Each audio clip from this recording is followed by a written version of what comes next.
was your reaction to learning about Dwyane Wade becoming a minority partner in the Jazz, and kind of what does that mean to you?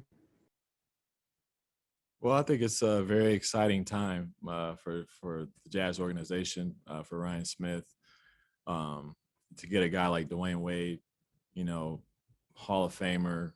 We all know his accolades, but for him to be so interested in joining an organization like this, a team like this, a city, a state, it says a lot. It says a lot about what he believes can come from it, and the growth that can be made. So it's pretty neat to see him in the stands and get to talk to him. John Kuhn, AP. Mike, when you guys saw Donovan go down, I mean, what was kind of the first reaction you had, and how tough was it to just kind of refocus on the game and get the victory after that? It's always tough to see one of your guys go down, but you know, Donovan in particular is just, you know, he's so important to our team, and he's what makes us go. So, you know, we knew that, you know, seeing him limp off, it wasn't good, and that he probably wasn't coming back this game, or, you know, might be out for a little bit. And at that point, you know, our team kind of got together and just said, hey, this is part of the game. This is what we have to do. This is what's in front of us. Guys are gonna have to step up. So I thought we all did it collectively tonight. You know, in a situation where a team came out and really gave us everything they had, and you know, got us into a little deficit early. So I was proud of the way we responded. You know, with Donovan going down. Eric Walden, Salt Lake Tribune. Hey, Mike, just wondering if you got a chance to speak with Donovan and kind of, you know, get a feel on where his mood is at in the wake of this injury. Yeah, I mean, he was in good spirits when I talked to him. Obviously, he's frustrated with, you know, the injury, how it happened, all that. But you know, at the same time, he's ultimate teammate. He's just rooting for us, and you know, he's making jokes. So, you know, he's still same old Don. So I think he'll be fine. He's just another little obstacle in the way, and he'll take that challenge and be back before we know it. Ben Anderson, KSLSports.com. Mike, Donovan's never really been injured all that much in his career. You've dealt with it a little bit more. What's kind of the key mindset that you have to take when you've been hurt?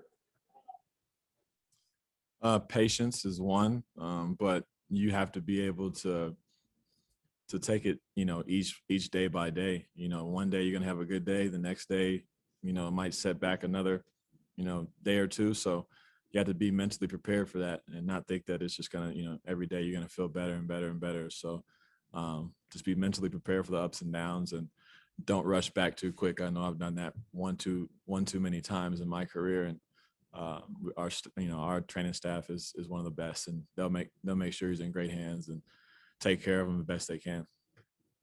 Now Campbell, UtahJazz.com.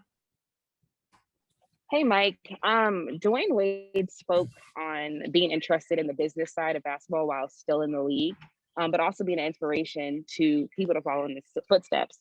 So does his move into ownership kind of inspire you with the thoughts of life after basketball?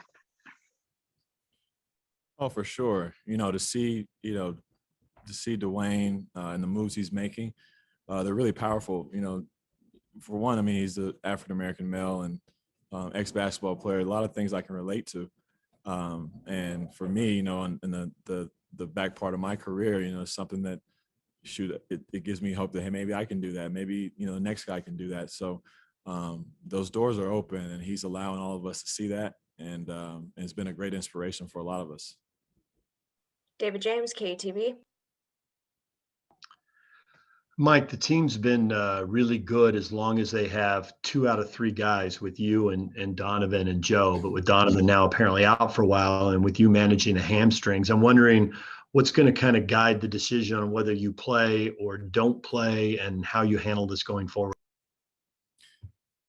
Yeah, this is a little uncharted territory for us as far as that's regarded. But you know, as we go through the season and the back-to-backs and, you know, scheduling, I'm always just, you know, taking a back seat to our training staff and letting them kind of tell me what I should do and what's the best option and best move. So, you know, we'll see. You know, I'm not sure about, you know, how we're going to handle everything, but obviously we would rather not have as many guys out, you know, going down the stretch and keep a good rhythm. Last question, Kyle Goon, Orange County Register. Hey, Mike, I know this is obviously kind of incidental with Donovan getting injured today, but you look around the contenders, you know, Kawhi's out, LeBron's out, AD's out, James Harden's out. There's just a lot of guys missing. I'm sure maybe you saw yesterday, your friend Marc Gasol dislocated a pinky yesterday. Is there increased talk among players that the nature of this schedule and how many games you have to play in so few days is adding to the overall toll that injuries are taking? You know, I don't think we've had too many conversations about it, but I think it's become apparent across the league when you start looking at it league wide about, you know, how many guys are getting injured, how they're getting injured, whether they're non-contact or contact, you know, all those things come into play. And we understood coming into this year, I mean, even going into a bubble that you know, this season was going to be different. This season was going to be compressed, and you know, we're gonna have to take care of our bodies as best as we can, because we know that injuries do come from, you know, lack of, you know, rest and not having as many days off and having to travel every night. So you know, it's part of our job right now, and it's unfortunate, and hopefully, you know, there'll be less injuries and guys, you know, won't have to deal with that stuff. But it's part of what we're up against right now, and we'll just see how we handle the rest of the year. That's it. Thank you, Mike. All right, thank you.